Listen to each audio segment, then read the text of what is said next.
For sure.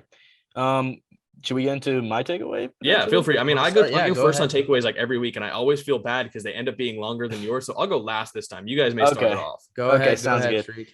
We got to talk about this Jameis Winston injury. Of course, before the season started, I'd say Jack and Anish were definitely higher on this, Winston opportunity than I was. But it's just a very confusing situation for the Saints heading into the offseason. Right now, it's, pretty odd because you got to pick between Taysom Hill and Trevor Siemian. But the Saints are $56 million over the cap right now, which is absurd. That's like standard for Mickey Loomis. But what are the Saints going to do with Jameis Winston? Because these past few months, he was solid, but was he amazing? No. Maybe they can work out a short-term deal to bring him back, because even if, let's assume Jameis Winston plays 17 games and he plays, well, it would have been tough to bring him back on a long-term deal. So maybe, this allows a prove-it deal. Maybe he can come back and start next year for the Saints potentially. Of course, Loomis could also look into this quarterback class, but I mean, this class is pretty horrendous for QBs, so I don't know if he should do that. But it's just a very, very weird spot for the Saints, just with Jameis Winston. Obviously, prayers up to Jameis Winston. Just an awful injury there too. But who knows? Like, it's a very confusing spot for the Saints now, and also for Jameis Winston, because who knows what type of deal he's going to get now. I think it's more confusing for Jameis, less confusing for the Saints. And here's why. I think you're right. What do they do with Jameis? Obviously, Jack and I were higher, and hence, they're 5-2 right now. And I think the biggest takeaway for me from that Saints game wasn't even the Jameis injury. It was that the Saints have the best defense in football. I think they do. I think I would take them 1 and Bills 2. They played amazing against Tom Brady. And I think for the Saints, right, as you said, the quarterback class is horrendously bad, but if anyone can develop a raw prospect, it is Sean Payton. So I think they could take a flyer in the 2nd or 3rd round. So I wouldn't be surprised if they do that. And again, I think the $56 million over the cap, part of it is due to Taysom Hill's insane contract. So I think with the voidable years, they can kind of do away with at least a little bit of it. But you're right. In terms of who do they start, Taysom Hill, Trevor Siemian. I was looking at a couple games that Taysom played last year when Drew Brees got hurt for, I believe, 4 games. Taysom Hill wasn't bad. He played good. He had almost 300-yard passing a couple games, was pretty efficient. So, again, Sean Payton is a very, very smart and technical head coach. So I trust him a lot. And I think that's why I'm not as worried about the Saints right now.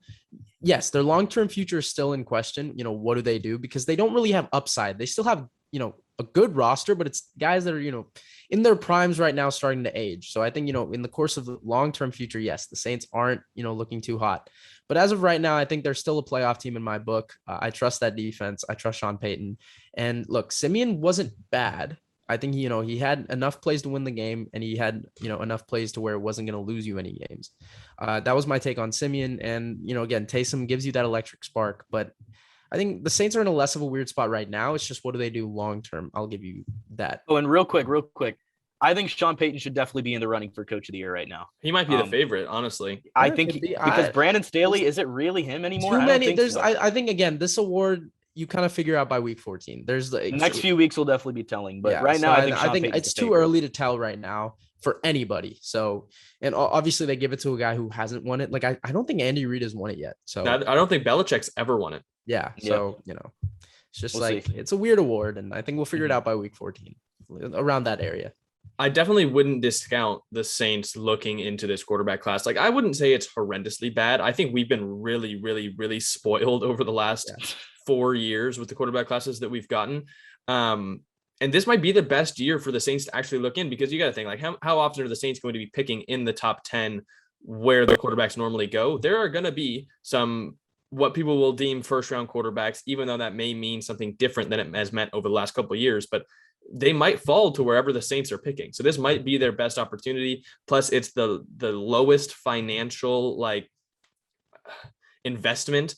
Because I just don't think you can give Jameis Winston a contract coming off of an injury like this. But also, I mean, he's got to stop dancing in the damn locker room if he's got a torn ACL. You can't lie though. That was so funny. Was very funny. But at the same time, come on, dude, you got to make some, you got to get the contract next year. Yeah. I don't think Taysom Hill is a long-term option. I don't think Trevor Siemian is a long-term option. Mm-hmm. I don't think that they have the funds to be able to land an Aaron Rodgers or Russell Wilson or a Deshaun Watson.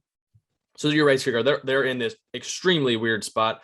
But I think they're going to try and figure that out later and figure out right now, because they're still 5-2. They're still in the running, even for that division with the Bucks, and definitely for the playoffs. So they got to focus on getting through the rest of this season, because they could be a team that could threaten to win the division, make the playoffs, maybe win some playoff games. They just got to figure it out. I think Taysom Hill is probably the guy for the rest of the year, and I'll get into him actually in our fantasy start sit segment.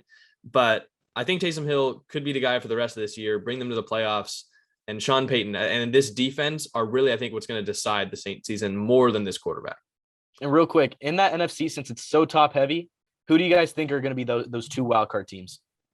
Wait, okay. Since the NFC is so top heavy, the two besides the Saints? Because I think the Saints are one of them. I think the Saints are one. It's pretty obvious. It's going to be one of Saints Bucks and then one of I think it'll be the Saints. No. So no, but there's three wild. I think I meant three. I think Shrikar's assuming Arizona gets it, or LA, which he's right. Assuming NFC West you can assume the same thing with Saints and Bucks. Yeah, agreed. I think so too. That third one is tough. That last one, honestly, Seattle when Russ comes back, that one is way too early to tell, because for example, last year Arizona was 8-6, and you thought they were kind of a lock, and then they lose their final two, and Chicago snuck in. So it's not just, Minnesota. I'll tell you that, Anish. No, I still think it can be. But with Mike Zimmer, I don't know, man.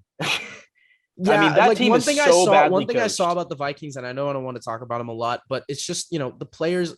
There was this one thing I saw, and it was Dalvin Cook had a nasty stiff arm on, I forget who, it was one of the Cowboys players, and just no one got excited. I mean, that's like, where's the culture? Where is the, rallying around your team? I mean, that's got to be on Zimmer, right? So, he's not a guy that's so, so hell-bent on getting his team amped up. He's not a Salah, not a Dan Campbell, something that you would, players would want to root for. Just didn't like that. So you're right. Zimmer should be on the hot seat, but I think Minnesota still has a chance. Yeah, the more I think about it, the more I realize is how not as good the NFC is. Like, I know they've got some really good top heavy teams, and like the couple top. I think conferences teams. flipped. They flipped this year. They flipped. Yeah, they did. But the rest. I mean, the Bears not that good. The Vikings not that good. Yeah. Everyone else in the NFC East bad. The NFC South, I think, is. You might get two wild cards out of there. I think maybe Carolina. I think you can get Carolina. Maybe or the Falcons, honestly. I honestly wouldn't discount Seattle when Russ comes back. I think I agree. I think Mm-hmm. that pick is maybe where I have like some confidence. Like the rest of the teams, I think I can see like Carolina or Atlanta. I just don't have much confidence in that happening. Yeah. Yep. It's crazy. Polar opposites. That last spot, you're right.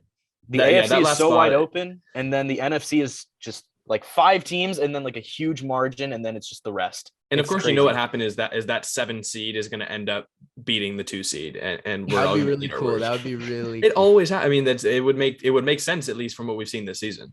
Yeah. Did you want to get into your takeaway, Anish?